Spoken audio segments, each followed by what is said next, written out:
ইদানিং খুব বেশি ভূমিকম্প নিয়ে আলোচনা হচ্ছে এবং আলোচনা হওয়াটাই স্বাভাবিক, কারণ ঢাকাতে 2 দিনের ব্যবধানে 4বারের বেশি ভূমিকম্প হয়েছে।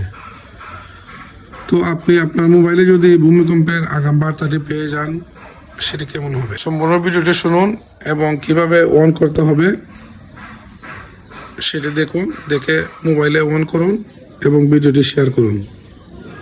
প্রথমে আপনার হাতে থাকা অ্যান্ড্রয়েড ফোনের সেটিং অপশনে যান এবং সেটিং অপশনে গিয়ে নিচের দিকে স্ক্রল করবেন। স্ক্রল করার পর সেফটি অ্যান্ড ইমার্জেন্সি একটা অপশন আছে, এই অপশনে টাচ করবেন।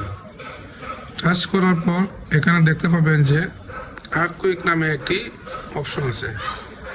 এই অপশনে টাচ করলে আপনার লোকেশন অন করতে বলবে। জাস্ট লোকেশনটা অন করে দেবেন, সাথে সাথেই আপনার সিগন্যালটি অ্যাক্টিভেট হয়ে যাবে এবং যখন ভূমিকম্প আসবে তার কয়েক সেকেন্ড আগে আপনাকে গুগল থেকে একটা নোটিশ দিবে। আপনি কয়েক সেকেন্ড সময় পাবেন। এই কয়েক সেকেন্ডের মধ্যে আপনি নিরাপদে আশ্রয় নিতে পারবেন। ধন্যবাদ।